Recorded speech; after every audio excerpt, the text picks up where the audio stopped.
Reuters UAE just sent $3 billion to Iran. It might be real for this time. We shall see. Okay. CNN had a montage of the 39 times the war ended. Oh my God. Beast mode, beast mode, beast mode, beast mode. ZNN.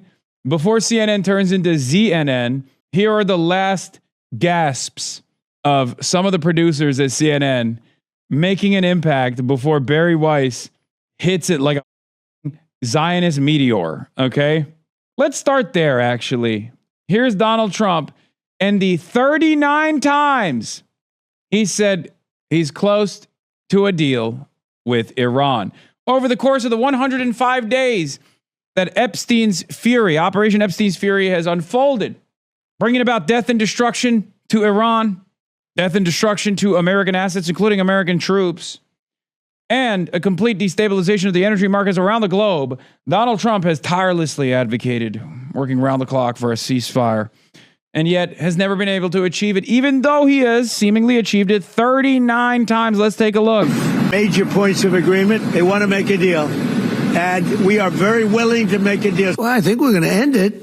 I can't tell you for sure when they want to make a deal so badly. You have no idea how badly they want to make a deal. They want to make a deal so badly. I do see a deal. They do it. We were very close to a deal. I think it's close to over, yeah. I mean, I view it as very close to over. It's looking very good that we're going to make a deal with Iran, and it's going to be a good deal. This process should go very quickly. We're going to end that war very quickly. They want to make a deal so badly. We think we're close to a deal, and that's okay. We're in the final throes of what will be a very, very good deal.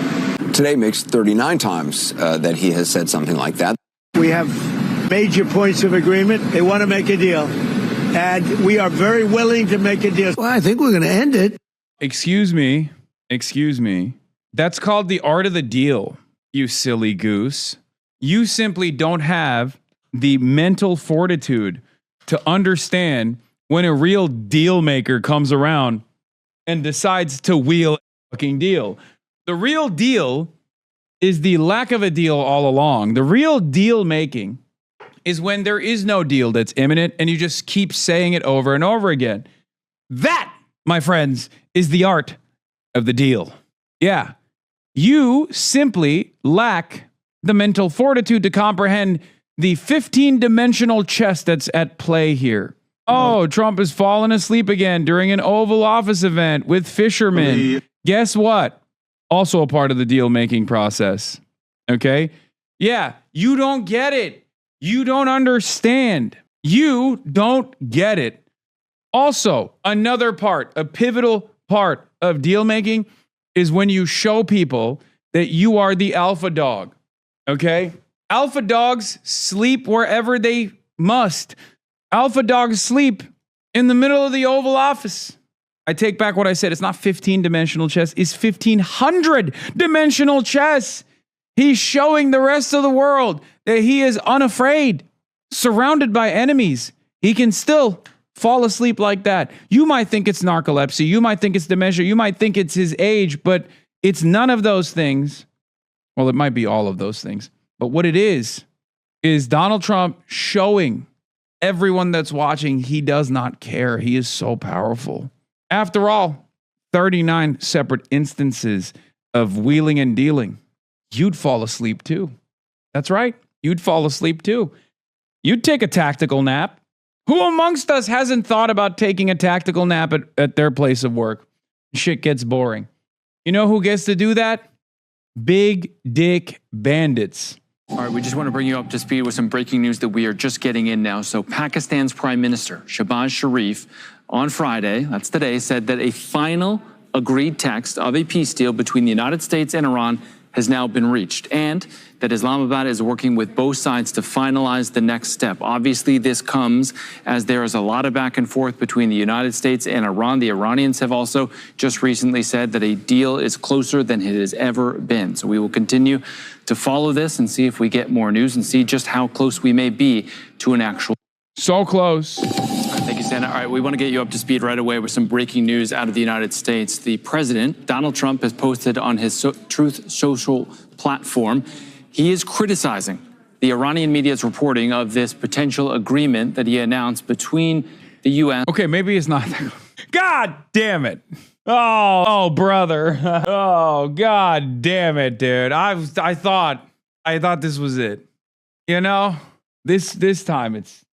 So is it happening or not is a question that many of you have, and I've been obviously joking around, but let's take a look at the only side that actually gives us real, reliable information.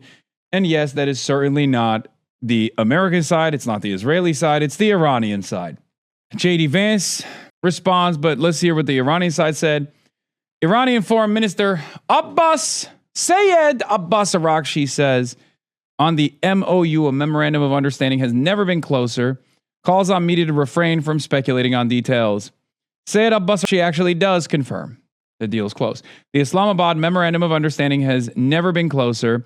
Pending its finalization, the media should refrain from entering speculation about its content. In line with our responsible and transparent approach, all details will be shared with the public in due course.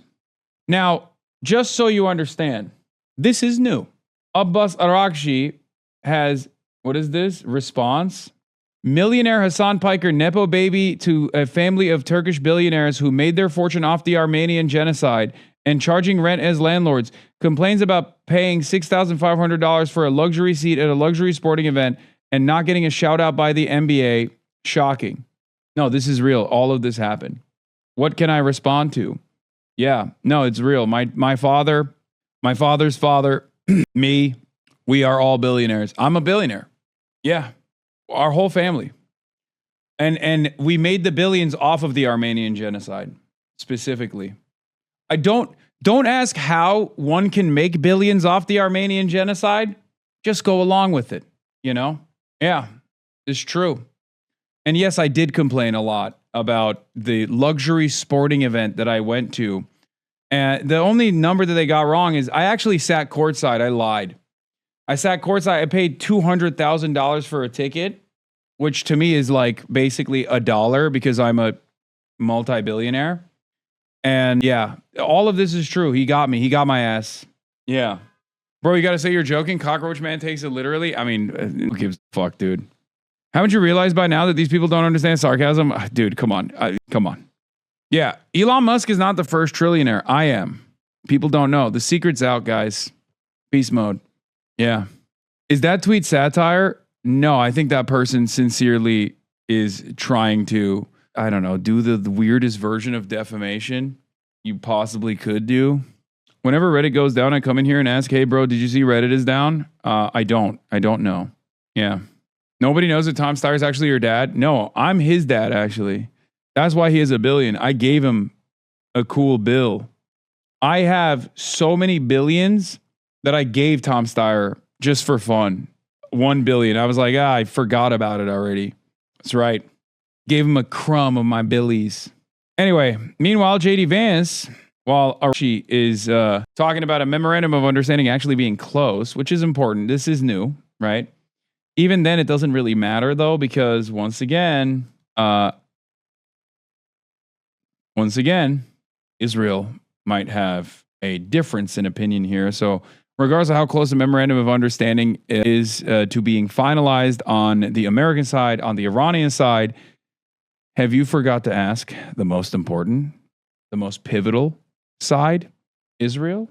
Seems like you forgot to ask them for consent, which means deal's not finalized, like I said, until the ink is dried and the American troops, the American naval assets are moving in the opposite direction that they're moving in. I'll believe it when I see it.